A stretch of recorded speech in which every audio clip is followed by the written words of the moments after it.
여러분, 오늘이 무슨 날인지 아십니까? 오늘이 9월 1일입니다. 9월의 첫날이죠. 달력을 잘못 본 줄 알았습니다. 여기 장로님도 계시고 권사님도 계십니다만 이런 이야기를 드리기가 민망스러운데 무척이나 시간이 빠르게 지나가는 것 같습니다. 여러분, 조금만, 이제 여름도 다 끝났고요. 가을이 시작되었고 조금만 있으면 성탄절 다가오고 성탄절 마치면 다 같이 한 살 먹는 거예요. 여러분, 새로운 이 한 달의 시작을 주님의 전에 나와 주의 은혜를 사모하는 발걸음으로 나오신 모든 우리 성도님들께 특별한 주의 은혜가 있기를 소망합니다. 우리가 함께 살펴본 본문은 다니엘서 6장입니다. 이 다니엘서 6장은 우리가 굉장히 잘 아는 이야기 사건들이 등장하죠. 6살 된 제 둘째 아들도 다니엘이 기도하다가 사자굴에 갇힌 이 사건은 기억하고 있습니다. 그만큼 우리에게 굉장히 잘 알려진 성경의 이야기이기도 하죠. 오늘은 그 본문을 통해서 다니엘이 그렇게 간절히 기도했던 그 기도에 관해서 다시 한번 집중해 보고자 합니다. 다니엘서 6장의 역사는 이제 새로운 나라의 역사로 시작됩니다.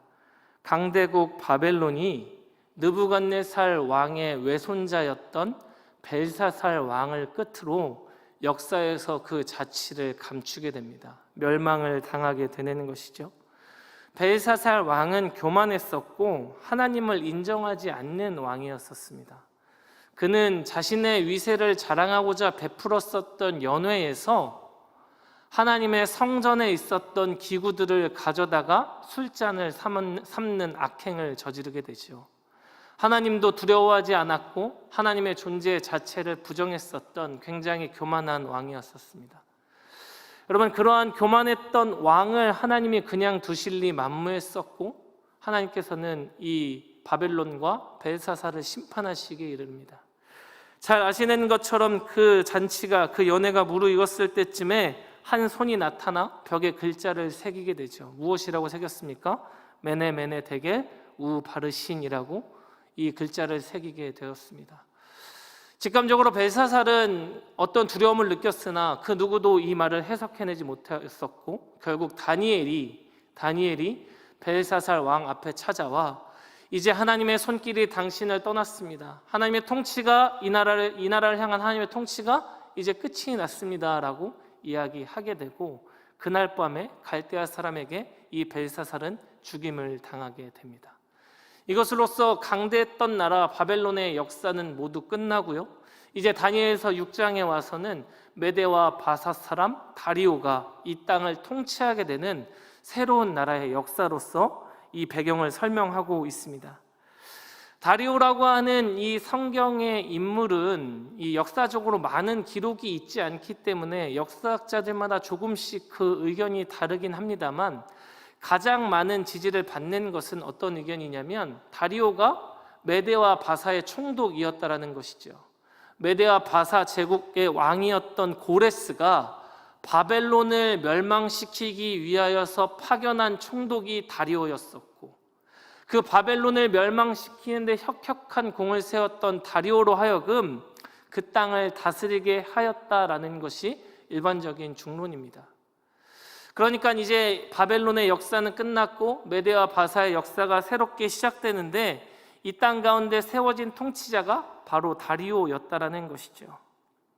통치자 다리오는 꽤나 이성적이고 합리적인 사람이었던 것으로 보입니다. 왕권을 전가받았기에 힘이 하나도 없는 허울뿐인 왕도 아니었었고요. 또 우유부단해서 갈팡질팡했었던 그런 연약한 모습도 보이지 않았었습니다. 그는 전국을 다스리기 위하여서 120명의 고관을 세웠고요. 또 그 120명의 고관을 관리하기 위하여서 3명의 총리를 따로 세웠었습니다. 여러분, 좋은 통치자의 자질 가운데 하나가 무엇이냐면 바로 인선이에요. 적절한 곳에 바른 사람을 세움으로써 역할을 감당하게 하는 것, 이것이 좋은 통치자가 가져야 될 아주 중요한 덕목 가운데 하나이죠. 동서고금의 역사를 막론하고서 인선을 잘 하지 못한 나라가 바르게 통치되는 경우는 단 한 사례도 없었습니다. 그런데 다리오는 자신 혼자서 나라를 다스릴 수 없음을 인정하고 120명의 고관을 세웠고 총리를 세웠다라는 것이죠. 또한 그는 사람을 볼 줄 아는 눈도 있었던 것 같아요. 학연이나 혈연이나 지연에 얽매이지 아니하고 능력과 인격 위주로 사람을 뽑으며 그 일을 감당하게 했던 것 같습니다. 여러분, 우리나라에서 제일 중요한 것 가운데 하나가 무엇입니까? 학연, 혈연, 지연이잖아요. 모르는 사람을 만났는데 나와 같은 학교 동문이라면 괜히 더 반갑고, 나와 같은 동양의 사람이라고 이야기하면 더욱더 반가운 것이 우리의 마음이잖아요. 그리고 우리나라의 역사 가운데서도 이 학연과 혈연과 지연을 떨쳐버리지 못해서 일어나는 수많은 병폐들이 있어 왔었습니다. 그런데 다리오는 그러한 것들에 연연하지 않고 사람을 세울 줄 아는, 사람을 볼 줄 아는 눈을 가졌었던 것 같아요. 여러분, 그 증거가 누구입니까? 바로 오늘 본문 가운데 등장하는 다니엘인 것이죠.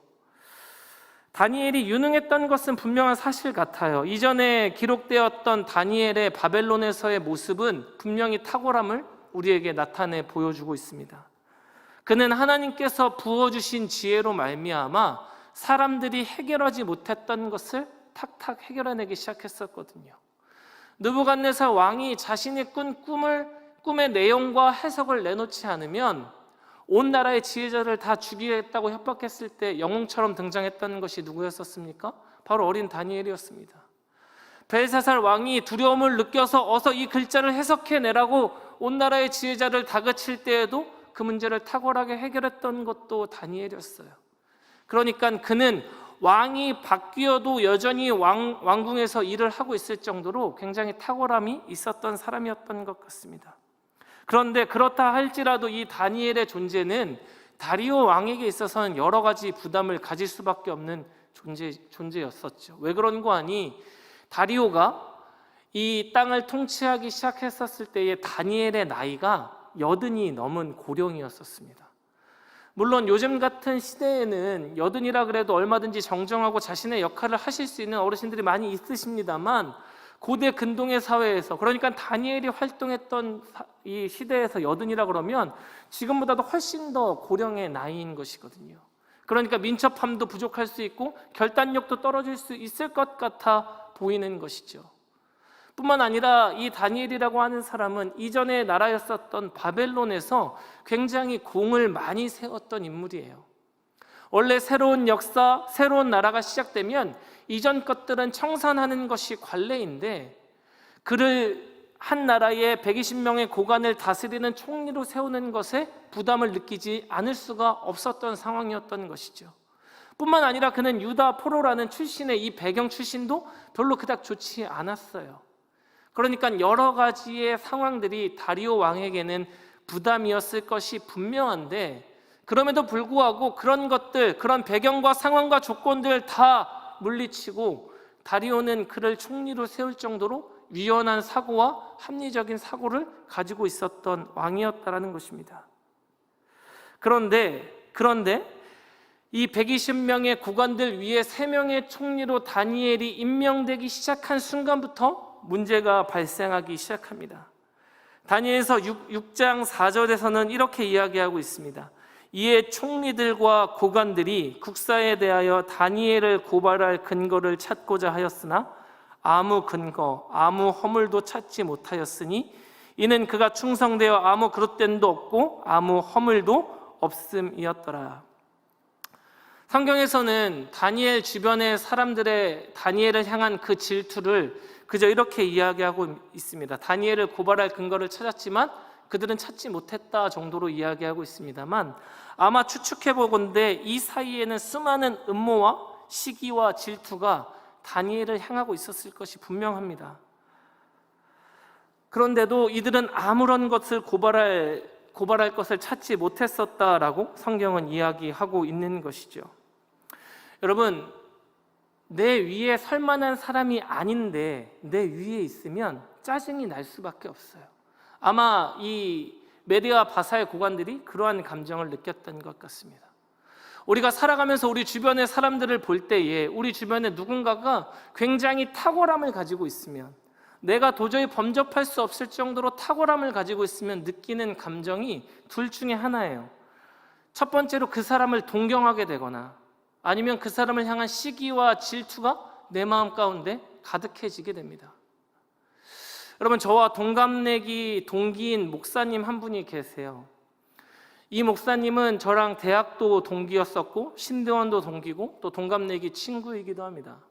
그런데 이 목사님은 키도 크고 잘생기셨어요. 그리고 학생 때부터 공부도 굉장히 탁월하게 잘했어요. 거기다 여기에 그치지 않고 성실하고 사역도 잘했고 운동까지도 잘했어요. 성격이라도 좀 모나면 좋으련만 너무 착해가지고 진짜 염려스러울 정도로 착하더라고요.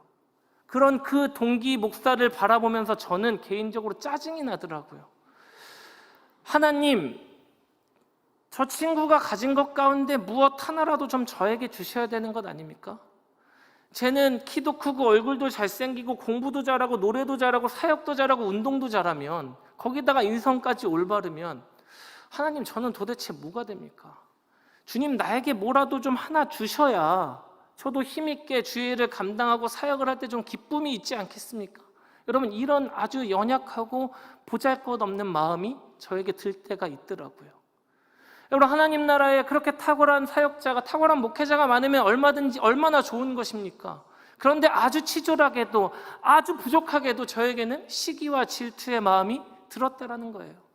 여러분, 우리의 주변의 사람 가운데 탁월한 무엇인가를 가지고 있는 사람을 보면 동경하거나 시기하거나 질투하게 되는 것 같아요. 다니엘 주변에 있던 사람들이 다니엘을 향한 시선이 곱지 않았습니다. 저 사람은 고령의 나이이고 그리고 포로에 불과한데 어떻게 우리보다 위에 있을 수 있는가? 얼마든지 넘어뜨리고자 하면 넘어뜨릴 수 있을 것 같은 저 사람이니까 빨리 제끼고 내가 저 자리를 차지해야 되겠다. 이런 생각이 아마 주변에 많이 있었던 것 같습니다. 그래서 이들을 통해 나오게 된 것이 무엇입니까? 다리오 왕 외에는 그 누구에게도, 그 어떤 신에게도 30일 동안 빌거나 기도할 수 없게 하는 법령이 나오게 된 것이죠. 도저히 다니엘을 어떻게 해볼 수가 없으니까 그가 믿는 하나님까지 이용하는 아주 치졸한 전략을 펼치기 시작하는 것입니다. 안타깝게도 사람 보는 눈도 있고 또 합리적인 사고를 가지고 있었던 다리오 왕이었었는데 그 신하들의 치졸한 전략은 눈치채지 못했던 것 같습니다. 그래서 그 법령에 도장을 찍게 되지요. 여러분, 이 법령의 무서운 점은 이 법령을 어긴 사람으로 하여금 사자굴의 산채로 가둬 죽게 하는 그 무섭고 잔인함에 있습니다. 그리고 그 이후에 일어난 일들이 바로 오늘 우리가 읽은 다니엘서 6장 10절 이후로 기록되어져 있는 사건들인데요. 다니엘은 이 법령이 선포된 이후에도 아무렇지 않게 이전과 같이 자신이 행했던 대로 기도의 자리를 지키고 있습니다. 우리 오늘 본문 6장 10절의 말씀을 같이 한번 읽어보겠습니다. 6장 10절입니다. 시작. 다니엘이 이 주서에 왕이 도장이 찍힌 것을 알고도 자기 집에 들어가서는 윗방에 올라가 예루살렘으로 향한 창문을 열고 전에 하던 대로 하루 3번씩 무릎을 꿇고 기도하며 그의 하나님께 감사하였더라. 우리에게 너무나도 잘 알려진 그 다니엘의 기도의 모습을 우리에게 보여주고 있습니다. 다니엘이 이 조서에 왕의 도장이 찍힌 것을 알고도 자기 집에 돌아가서는 윗방에 올라가 예루살렘으로 향한 창문을 열고 전에 하던 대로 3번씩 기도했다라고 기록하고 있는 것이죠. 무엇 하나 바뀌지 않은 그 모습으로 그의 집에서 그는 기도했었습니다. 여러분, 이 얼마나 위대한 기도자의 모습입니까? 이 얼마나 위대한 성도의 모습입니까? 그런데 여러분께서는 진심으로 이 다니엘의 모습이 온전히 이해가 되십니까? 왕의 조서에 도장이 찍힌 것을 알고도 그가 여전히 전과 같이 기도하고 있었던 이 모습이 여러분 온전히 이해가 되시냐는 말입니다. 저는 개인적으로 썩 이해가 되지 않던 시기가 분명히 있었습니다. 목회자가 무슨 그렇게 믿음이 연약한 소리를 하십니까? 라고 물을 수도 있으시겠지만 사실이 그러해요. 왜 그런 거 하니 다니엘에게는 얼마든지 다른 방법이 있지 않았을까요? 앞서 말씀드렸던 것처럼 다리오 왕은 합리적인 사람이었었고, 자신이 정복한 나라라 할지라도, 그 나라의 신하라 할지라도 중요한 자리에 중용할 정도로 사고의 유연함을 가지고 있었던 사람이에요. 그리고 자기 자신을 아낀다는 것도 아마 알고 있었을 거예요. 그러니까 이 법령이 시행되는 그 과정 가운데에서 왕의 도장이 찍히기 전에 다리오와 대면할 수 있지 않았을까요? 적어도 그는 3명의 총리 가운데 하나였었으니까 얼마든지 왕과 대면할 기회가 있었을 거예요. 그래서 왕에게 가서, 비록 많은 사람들 가운데 밝히지 못할 이유가 있다라면 은밀히 가서, 왕이시여, 내가 여호와 하나님을 주로 고백하는 주님의 자녀입니다. 그러니까 이 법령 가운데 나를 제외시켜 주시든지 이 법령에 도장을 찍는 것만큼은 삼가해 주셨으면 좋겠습니다. 그렇게 이야기할 수 있잖아요. 그렇게 만약에 이야기하다가 왕의 분노를 사서 목숨을 잃을 수도 있지 않겠습니까? 물론 그럴 수 있겠죠. 여러분, 그런데 기도하면 어떻게 돼요? 산채로 사자굴에 들어가게 되잖아요. 그러니까 그렇게 될 바에야 차라리 왕을 대면하여서 무엇인가 다른 방법을 찾을 수 있지 않았겠냐는 말입니다. 그게 어려우면 집에서 기도할 때 적어도 아무도 모르는 데서 하든가, 왜 굳이 2층에 올라가서 창문을 열고 지나가는 사람들 다 볼 수 있는 그 상황 가운데에서 왜 예루살렘을 향해서 기도하냐고요. 은밀한 곳에서 기도하면 하나님께서 듣지 않으십니까? 그런 거 아니잖아요.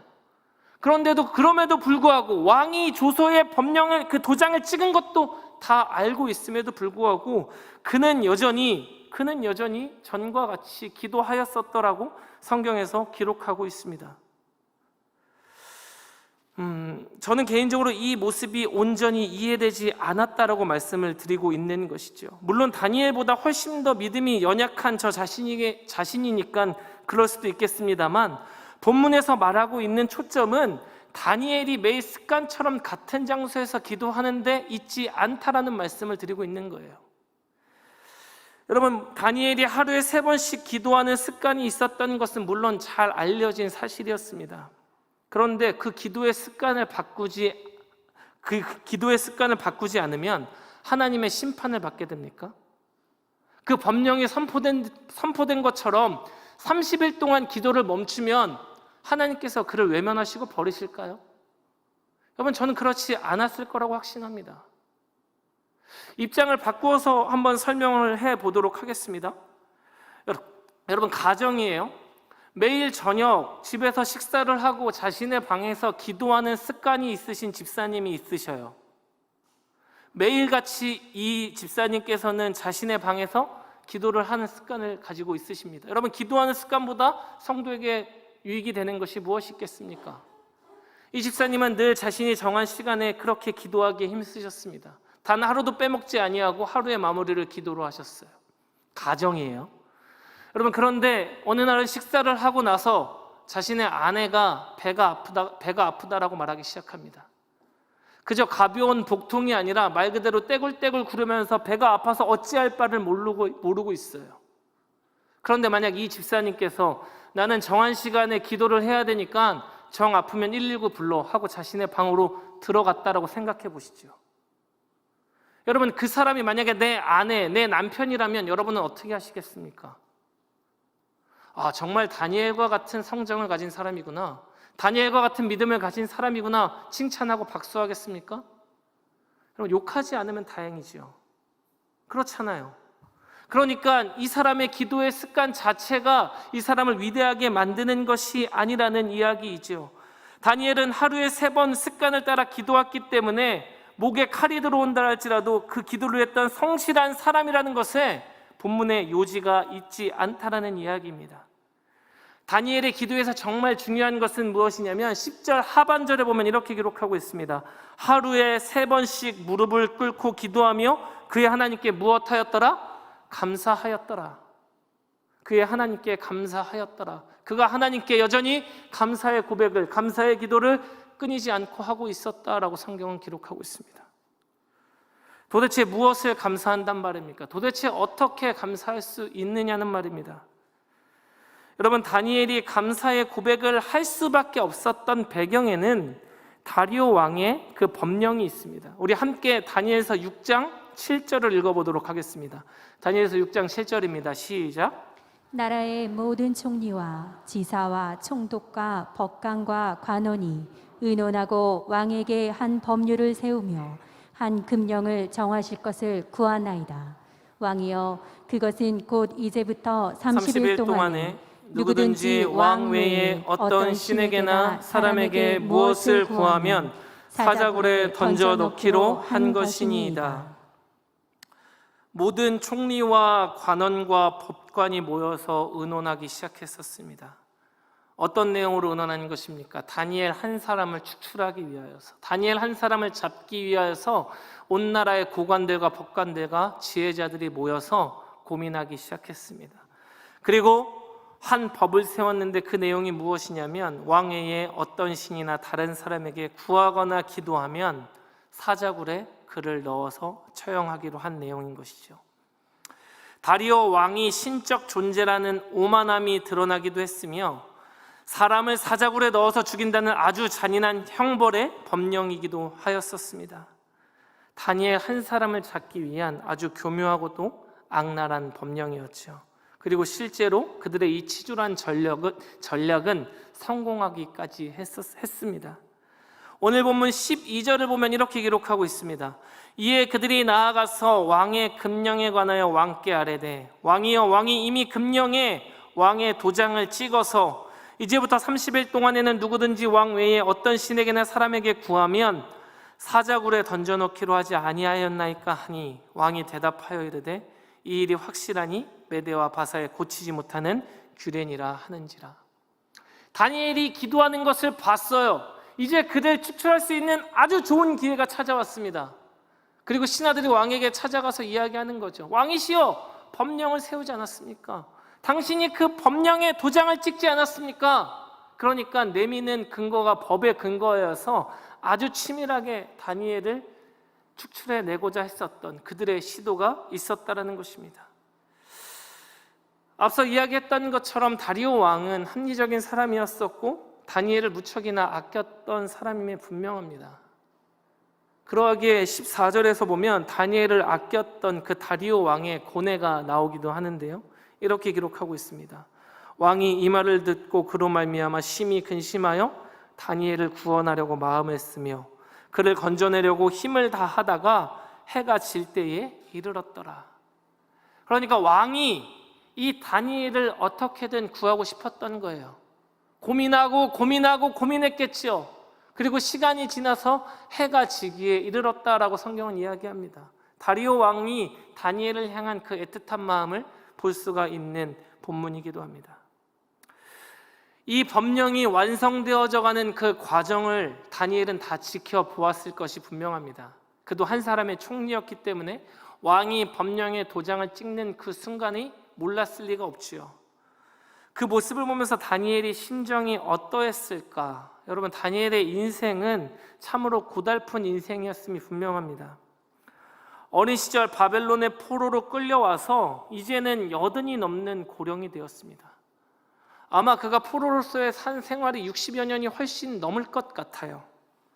분명히 이전에 자신의 조상들의 때에는 하나님의 그 넘치는 영광과 은혜를 주의 성전에서 경험하였었고, 그곳에서 선포되어지는 그 주의 말씀을 통해 그분의 섭리와 통치를 경험했었노라고 조상들에게 배웠을 것입니다. 그런데 다니엘 자신은 사리분별을 할 수 있을 때부터 포로로 잡혀왔었고, 느부갓네살 왕 아래에서, 벨사살 왕 아래에서, 그리고 지금은 다리오 왕 아래에서 지내게 되었습니다. 물론 그 탁월한 능력을 인정받아서 아무나 오를 수 없는 지고한 자리에 올랐지만 여전히 그는 하나님을 자신이 하나님의 백성이라고 자신 있게 이야기할 수 없는 그러한 억울한 상황, 그러한 압박이 있는 상황 가운데 놓여져 있을 것이 분명하다라는 것이죠. 자신의 신앙을 편히 지킬 수 있는 상황은 아마 그의 인생 가운데 별로 없었을 것 같습니다.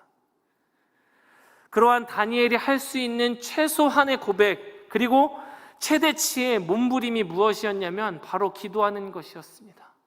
자신의 조상들의 때부터 자신들을 통치하고 다스리시고 자신들의 삶을 인도하셨던 그 하나님의 통치를 바라면서 예루살렘 성전을 향하여 기도하는 것이었어요.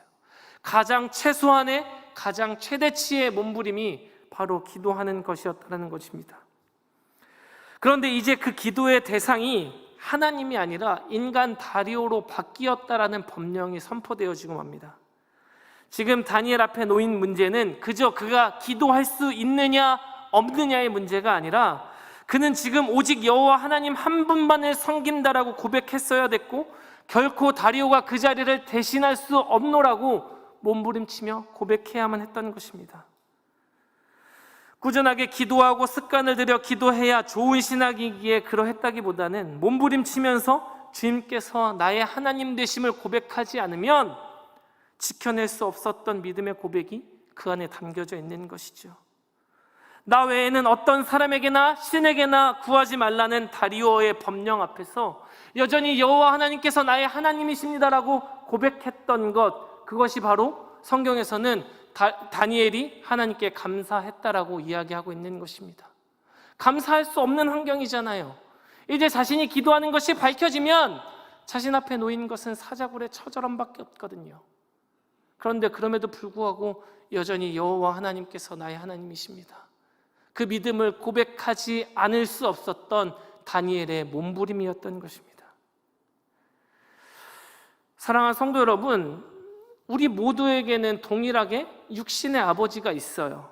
물론 여기 앉아 계신 분들 가운데에는 먼저 하나님 나라에 가셔서 이제 눈으로 아버지를 볼 수 없는 분도 있으시겠지만, 우리를 낳고 길러주신 아버지가 있음을 부인할 수 있는 분은 아마 없으실 것입니다. 그런데 우리가 아버지와 생활을 할 때 집에서는 아버지라고 부르고 밖에서는 아저씨라고 부르는 분이 혹시 계신가요?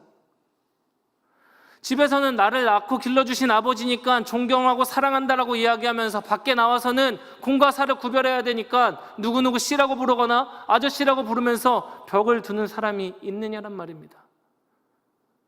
여러분, 저도 자녀가 둘 있는데요, 애들이 밖에 나와서 저한테 이완석 씨라고 이야기하면 되게 서운할 것 같아요. 여러분, 우리 육신의 아버지도 상황과 형편과 처지에 상관없이 여전히 우리의 아버지잖아요. 우리 신앙의 고백도 바로 그러해야 한다는 것입니다. 다니엘이 법령의 도장이 찍힌 것을 알았지만 이제 그가 빌 수 있는 존재가 하나님이 아니라 다리오로 바뀌었다라고 세상이 이야기하지만 여전히 하나님 여호와께서 나의 주인이십니다, 여전히 하나님 여호와께서 나의 아버지십니다라고 고백할 수밖에 없었던, 몸부림칠 수밖에 없었던 것이 바로 그가 여전히 행했던 대로 기도했던 것이고 하나님께 감사했던 것이라고 성경은 이야기하고 있는 것이죠. 사랑하는 성도 여러분, 우리의 믿음이, 우리의 신앙의 고백이 상황이나 형편에 따라 달라져서는 안 됩니다. 다니엘의 세 친구가 풀무불에 갇히는 그 순간에도 그 믿음을 저버리지 않았던 것처럼, 우리 신앙의 선배들이 순교의 그 순간에도 몸부림치면서 주를 고백했던 것처럼 상황이나 형편에 따라서 우리 믿음의 고백이 달라져서는 안 된다는 것이죠. 제가 전에도 말씀드렸다시피 합정동에 가면 선교사 묘역이 있잖아요. 거기에 가면 이름과 그의 연대기가 잘 밝혀진 묘역이 있는 반면에 묘비 한켠에 그냥 엄마크드라고 적혀진 묘비도 있습니다. 그러니까 표식되어지지 않은, 이름도 없이 빛도 없이 이 조선 땅을 사랑하고 하나님 나라의 복음을 전하기 위해서 오신 선교사님들의 모욕은 엄마크드, 표식이 되어지지 않은 그런 묘비들로 세워져 있더라고요. 여러분, 그 사람들은 목숨을 잃는 그 순간에도 여전히 하나님 나라를 위하여서 주를 하나님이라고 고백하면서 죽어갔잖아요. 우리 육신의 아버지가 집에서나 집 밖에서나 여전히 우리 아버지인 것처럼 우리의 상황과 형편이 바뀐다 할지라도 여전히 여호와는 우리의 하나님이십니다. 사랑하는 성도 여러분, 저는 개인적으로 이 말씀을 묵상하면서 본문의 말씀들을 준비하면서 우리가 처한 처지가 다니엘이 처한 처지와 비슷하지 않나라는 생각을 해보게 되었습니다. 여러분, 우리가 예배드리고 있는 이 모습이 어떠한 것 같으세요? 저는 개인적으로 이렇게 표현하면 어떻게 받아들일지 모르겠습니다만 최소한의 모습으로 예배드리고 있는 것 같아요. 가장 최소한의 모습으로, 교회가 할 수 있는 가장 작은 몸부림으로 예배 드리고 있는 것 같다고요. 저보다 우리 성도님들이 더 잘 아실 거예요. 주일날 좌석이 부족해서 보조 의자까지 다 깔아야 될 정도로 성전이 가득가득했었거든요. 물론 예배 드릴 수 있다는 것만도 얼마나 감사합니까? 자리를 띄고서라도 하나님 앞에 나와 찬양하고 기도하고 주의 말씀을 듣고 성도들의 얼굴을 볼 수 있는 것만 해도 얼마나 감사합니까? 그러나 제가 느낄 때에는 가장 최소한의 행동으로 하고 있지 않나라는 생각을 하게 됩니다. 교회가 지켜야 될 가장 중요한 가치가 예배인 것은 분명해요. 부인할 수 없습니다. 그러나 그렇다고 교회가 행해야 되는 것이 예배뿐만 아니라 전도도 해야 되고 구제도 해야 되고, 우리 교회 같은 경우 목장의 나눔도 있어야 되고, 병원에 입원한 환우가 있으면 가서 손잡아주고 기도할 수도 있어야 되는데 아무것도 하지 못하거든요. 여러분, 요새 교회에서 장례가 생기면 가장 먼저 무엇을 묻는지 아십니까? 거기 장례식장에서 예배 드릴 수 있나요? 아니, 우리가 갈 수 있나요? 가장 위로가 필요한 성도에게 무엇 하나 쉽사리 할 수 없는, 그러니까 팔다리가 다 묶여져 있는 상황 같아요. 그럼에도 불구하고 여전히 주는 나의 하나님이십니다, 주님은 나의 아버지이십니다, 그렇게 고백하는 것이 우리 성도여야 하고 우리 교회여야만 하는 것입니다. 사실 그 어느 때가 우리의 신앙을 지키기 좋은 때가 있었습니까? 그런데 여러분, 앞으로는 아마 더욱더 우리를 향한, 교회와 성도를 향한 압박이 더욱더 심해지지 않을까 하는 염려가 들기도 합니다. 우리나라에서 벌어지는 일들을 보면, 그리고 또 우리가 함께 기도했었던 아프가니스탄에서 벌어지는 일들을 생각해 보면, 앞으로의 시대에는 성도가 성도답게 살아가는 것이, 우리가 예배를 드리고 주를 주라 고백하는 것이 더욱더 힘들어지지 않을까 하는 염려를 떨쳐버릴 수 없다라는 이야기예요. 베드로전서 5장 8절에 보면 사도 베드로는 이야기하기를, 근신하라 깨어라, 너희 대적 마귀가 오는 사자같이 두루다니며 삼킬 자를 찾나니 라고 말하고 있습니다. 오는 사자와 같이 삼킬 자를 찾나니. 앞으로 우리가 살아가게 될 시대는 아마 이러한 시대가 될 거예요. 우리가 하나님을 아버지라고 고백하고 우리 신앙의 고백들을 삶으로 나타내는 것에 많은 제한과 핍박, 그리고 유혹 등이 우리 주변에 언제나처럼 산재했을 거란 이야기죠. 마치 그 모습이 오늘 사자와 같다라고 사도는 이야기했었습니다. 마치 그 모습이 오늘날의 한국교회와 우리 성도들을 가리키는 말인 것 같습니다. 그러나 사랑하는 성도 여러분, 바로 그때가 우리의 신앙을 온몸으로 표현해야 되는 때임을 기억하시기를 소망합니다.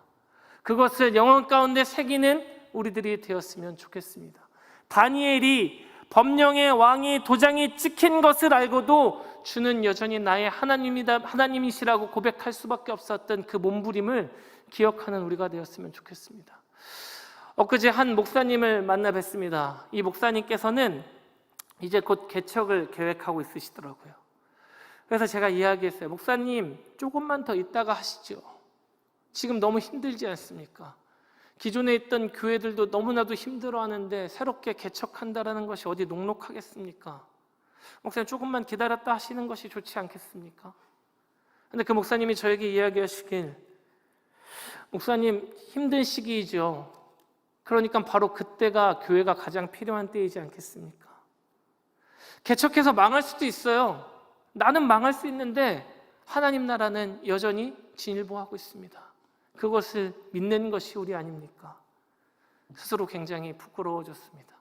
여러분, 예수 믿기에 힘든 시기임이 분명합니다. 앞으로 더 어려워질지도 몰라요. 그런데 여러분, 바로 그때가 우리가 우리의 믿음을, 우리의 신앙을 온몸으로 고백할 때인 것입니다. 말씀을 정리하고자 합니다. 다니엘은 단순히 목에 칼이 들어와도 기도해야 하는 습관을 멈출 수가 없어서 기도한 것도 아니고, 그렇게 기도해야만 자신 앞에 놓인 환난을 피할 수 있겠다 싶어서 기도하고 있는 것도 아닙니다. 그는 목숨을 걸고 자신의 신앙을 고백하고 있는 것입니다. 다리오가 아닌 여호와가 내 하나님이라고 고백하고 있었습니다. 그리고 성경에서는 하나님께 감사했다라고 표현하고 있는 것이죠. 앞으로 우리 성도들은 이 세상에서 수많은 유혹과 고난과 시험 가운데 살아갈 것입니다. 그 가운데 우리가 기억해야 될 것은 무엇입니까? 오늘 우리가 본 말씀 가운데에 다리오의 그 법령과 다니엘의 그 기도가 대조를 이루고 있음을 기억해야 합니다. 여든이 넘은 그 구령의 몸을 이끌고 예루살렘 쪽으로 향한 그 열린 창문 앞에서 감사의 기도를 하고 있는 다니엘의 모습이 우리의 모습이 되었으면 좋겠습니다. 60여 년 동안이나 한결같았겠구나 싶을 정도로 그 성실함 때문에 다니엘을 존경하는 것도 아니고 타협할 줄 모르는 기도의 사람이었기 때문도 아닙니다. 다리오가 주인인가 여호와가 주인인가, 그 위기의 상황 가운데에서도 그저 30일만 기도하는 것을 멈추면 얼마든지 자신의 안위가 보호받을 수 있을 것을 알고 있음에도 불구하고 어떠한 상황과 형편에 휘둘리지 아니하고 여전히 나의 하나님임을 고백할 수밖에 없었던 그 믿음, 그 신앙이 우리의 신앙이 되어야 한다는 것이죠. 나의 성공과 실패에도, 나의 형통과 환난에도, 그 어떠한 경우에도 여호와는 우리의 주인이십니다. 우리의 기도를 가능하게 만들고 우리의 기도를 절실하게 만드는 것이 바로 이 고백인 것이죠. 이러한 고백을 온 삶으로, 온 영혼으로 나타내 표현하는 우리 열방교회와 모든 성도님들 되어지기를 주님의 이름으로 축원드립니다.